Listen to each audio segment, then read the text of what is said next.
Hello everybody, my name is Lily. Welcome to today's video and I am here to talk about my top 10 favorite Zelda games. And no, the newest one did not make the cut. Sadly, I have major problems with, I forget what it's called. Try something. The newest game where Zelda's the main character. I have some major issues with it, mainly being that it's boring and it feels very Power of Friendship-y, which was kind of an issue with Tears of the Kingdom, as well as I think the UI was atrocious. The UI in that game, it was so bad. Like their whole system for organizing things was so bad, but there's not a video on that. Today's a video on my top 10 Zelda games. And I will say this, there is obligatory having Majora's Mask and Ocarina of Time near the top, but I've not actually played those games. I think I played a little bit of Majora's Mask, but only a little bit, and it was emulated, and I gave up pretty quickly because the emulator stopped working. I do actually have the games, though, and I do plan to eventually play them, but not yet. But because I know how good they are, without even playing them, they have made it into my number 7 and number 6 spot. But everything else I have, in fact, played, and at least mostly finished. I've at the very least gotten, like, halfway. So let's go ahead and get started. In my number 10 spot, I have the Minish Cap. This is kind of one of the originals in the timeline. I played this during a time when I was trying to get through all the Zelda games in chronological order, and I'd finished Skyward Sword. I used to do that places later because it does make it on my list. Then I tried playing Minish Cap, and then I accidentally forgot to save because I was using I was using the like $90 a month Nintendo thing, which was ugh. I was playing it, and then I lost all my progress. Not all of it. I lost a big chunk of progress. I was in the Ice Temple. I was so close to, I believe, the second to last or last dungeon. But because my Nintendo Switch had died, and I did not save at that point, I had lost it, and ever since then, I have not gone back. I refuse to play it because of how far I'd gotten, and I'm a person who likes 100% things, and with Zelda, I like to leave it be a little bit, especially with Minish Cap, because I know about the atrocious side quests there are in that game when it comes to 100%ing it. But still, I cannot bring myself to go back through that fucking ice dungeon. I hated that ice dungeon so much. But it is at my number 10 spot because I do love the story, and I do love how you actually get to learn all your special little abilities, and I like the world exploration. I think Minish Cap does world exploration very well in naturally blocking off things until you get more and more abilities. That's what I've always liked about games like that. You'll see, I also really like Link Between Worlds. Both of those games are really good at naturally blocking off the player from certain areas, even in the dungeons, until you have more equipment. And I think Zelda games that do that are probably some of the better Zelda games. Because having arbitrary barriers is nice when you're able to naturally incorporate elements all around your world, and also lets people know what they might expect in the future. I love that. I'm trying to think of a specific example, but I can't right now. But I guess I'll just give a very basic thing. You can't get to something, and it's a Zelda game, but you know you can probably get to it later. What's a good example? But I cannot think of a good example right now, but you guys know what I'm talking about, though. It gives you an idea that, hey, I might get an item that might do A, B, or C to get through this. And that is why the Minish Cap is in my number 10 spot. In my number 9 spot, I have the original Legend of Zelda, and I realized I have lied because I have not even gotten halfway with the original Zelda. I have meant to many times, but it's a very basic game. But it did also do so much for the video game industry, so it really does have to make the number 9 spot. Let's be real, guys. It is a very fun game. From the little I have played, it is fun. It is the original. It does set up a whole bunch of stuff for the future. There's not much else to say. I can't really give my big old opinions on it because I haven't played most of it. But it deserves to be in the top 10, regardless of whether or not I've played it. That's, you know, it's one of the big honchos. In the number 8 spot, we have Wind Waker, which I believe was actually my first Zelda. This, along with Skyward Sword, my very first Zelda games, and they have always had a special place in my heart. Wind Waker has definitely dropped in my list quite a bit, and I'm not really sure why, because Wind Waker actually used to be my number 2 spot, and at one point my number 1 spot. But I think after a while, I just discovered other games were just a bit better, in my opinion, as I don't really like the exploration in Wind Waker all that much. You know, it's not as clear cut when there's a natural barrier versus when you're just doing something wrong. And that's a problem.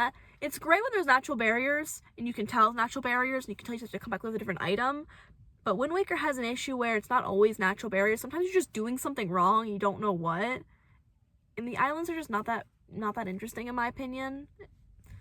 As well as I have a horrible fear of the ocean, and I can only play through the first couple bits of Wind Waker because the first time I came across that gigantic octopus, it's not an octopus, I think it's a squid. I freaked out. I was a kid. I turned off the TV. I could not do it. I stopped playing that day. But I have gotten halfway though. But I have not gone all the way though. Right next to Twilight Princess Zelda, Wind Waker Zelda is my favorite Zelda. And that alone puts it at number 8. In number 7 and number 6, we have Ocarina of Time and Majora's Mask, respectively. I think I'm personally on the Majora's Mask beats at Ocarina of Time team. I think Majora's Mask is just better. Okay, I think their open world exploration, the mask system, is just a lot better than anything Ocarina of Time has to offer. But they're both still, of course, the head honchos of Zelda. They're just Zelda, okay? They're just Zelda.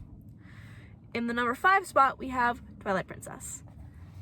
I love Twilight Princess. According to my dad, when I was like 3, I used to watch him play it on the couch, and my mom would fall asleep, and I would not. I would just be there staring at the TV very intently as he was a wolf and walking around with Midna. I love Twilight Princess because I feel like it's just so different from anything up until the point in the Zelda series. And let's be real, Wolf Link is a baddie, and I love him, and Midna is best woman besides Zelda. I love Zelda, though. She is my queen. She's my everything. But Midna is, of course, also a great queen, and I love her. And the soundtrack from Twilight Princess is just some of the best music, let's be real. In the number 4 spot, we have Tears of the Kingdom. Tears of the Kingdom for me beats out, or does not beat out Breath of the Wild. For me, Breath of the Wild is 100% better. Tears of the Kingdom, I don't think the abilities were as solid, in my opinion. They definitely allowed for more creativity, but it felt more sandboxy than it did exploration. You could basically make anything, and that's great if you're into sandbox games. I'm not into sandbox games. I hate Minecraft. I don't hate Minecraft. I think Minecraft is very boring. I don't have the creativity to want to continue playing it after like a week. And I've only ever beat the End Dragon once, and I refuse to beat it again, because I already did it. And that took me like a whole decade of my life, because I kept on playing it on and off.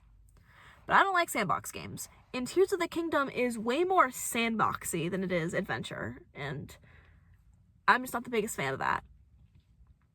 I wish they had the old abilities, which of course they want to do new things, that's fine. The only thing I really like from Tears of the Kingdom in terms of their abilities is the fusing things to your weapon. I think that was cool, trying to give you like power boosts, which I did not realize that you could fuse the cores from different enemy drops to your weapons until like halfway through the game, so that was fun. Tears of the Kingdom, Breath of the Wild, I don't think do a very good job with teaching you how to play the game, but that's not the point though of this video. But I like the fusing thing, and I like the reversing time ability, as well as I think the dungeons from Tears of the Kingdom are better than Breath of the Wild. Let's be real, no one liked the divine beasts.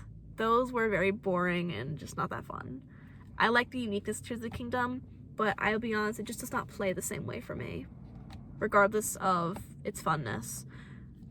I do think it was a perfect continuation, though. I think it worked very well in that regards. I do think it's a great game. In my number 3 spot, I have A Link Between Worlds. This was probably my 3rd Zelda game of all time, 3rd or 4th.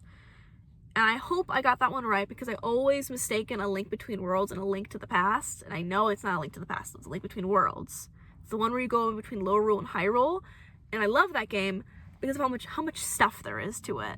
You have an entire section, an entire section where you're going through all the different dungeons. There's just so many dungeons. That's my whole thing. There's just so many dungeons, and I love it.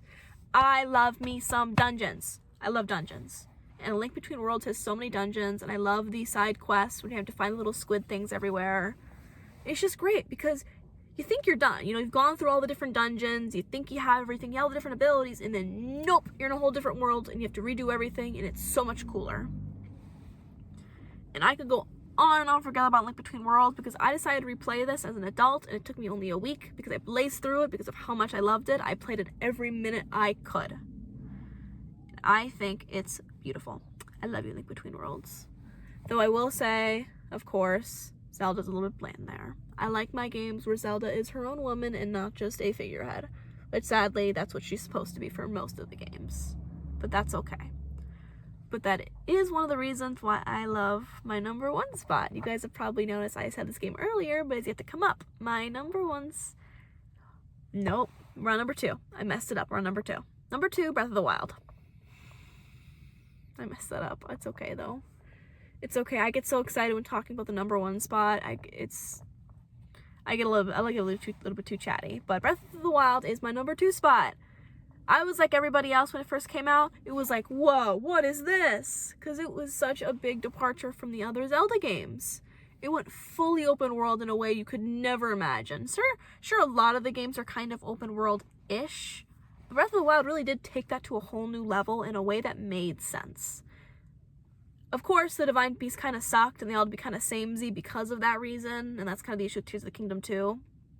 Because it's so open world, they don't know what path a player might go in, and I think that's where that natural roadblock thing should come back into play, and they don't really have that many natural roadblocks in Tears of the Kingdom or Breath of the Wild. You can basically do anything you want, regardless of how weak you are in the game. They don't really naturally stop you in any way, which I do think is kind of silly, except for the Master Sword in Breath of the Wild. Which I do like. I do like that. It does force you to actually do things instead of just speeding through the game.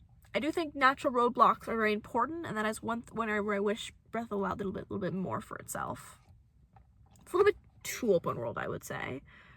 But of course, collecting all the armor is amazing. The characters were great. I loved Hateno and Kakariko Village. I would always go back to visit every once in a while, even though I knew there was nothing else for me to do there. I just liked visiting. I just liked talking to them and seeing them. And I have never had a connection with characters like that until Breath of the Wild. And I thought that was so much fun, how I would be off exploring, 100%ing the game, which I did actually do for Breath of the Wild specifically, and only Breath of the Wild, and I'm not doing Tears of the Kingdom yet. I am not ready for that horror. But I 100% Breath of the Wild, and I'd always come back to my villages, go visit the people I love so much, go to Terrytown, hang out with them for a little bit. Even though it does nothing for me gameplay-wise, it's just fun. And now I'm going to talk about number 1 spot, which is, of course, Skyward Sword. I love Skyward Sword. It's my number 1 game. When it came to the Nintendo Switch, I was so happy I got to play it again, and I own it, and I 100%ed it, and it was so much fun. It was so great. It was so great. I love Skyward Sword.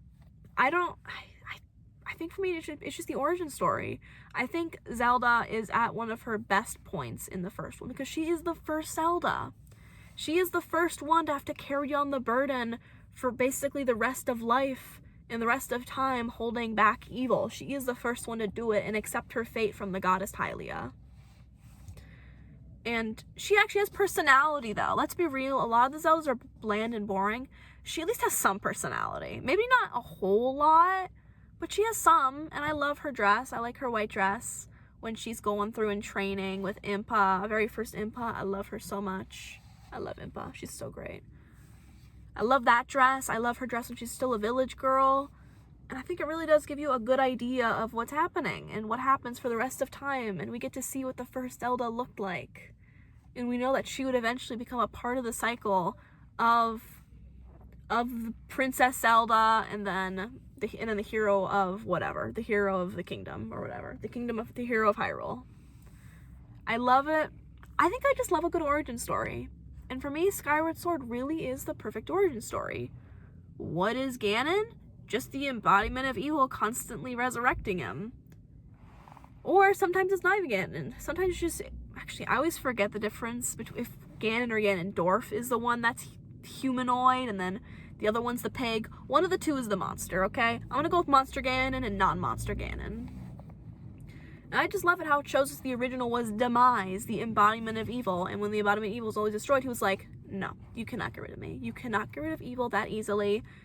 You're gonna have to deal with this for the rest of your life. And for the rest of all your ancestors' lives. Have fun with that. And evil constantly reinfects the kingdom. And I think that really makes it human. No matter how hard we try, evil has a tendency to come back. Badness will always try to infect us. It happens.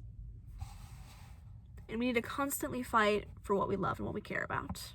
And I feel like the Zelda games really embody that. It is a constant, never-ending fight, but good will always prevail. And that's why I love the Zelda games, and that is why I love Skyward Sword. And with that, I am done. I really hope you guys enjoyed this video. I love blabbing about Zelda. Of course, I have the tattoo of it now. I cannot wait to see you guys next time. Go ahead and like and subscribe if you like the video. I love you guys. Bye bye.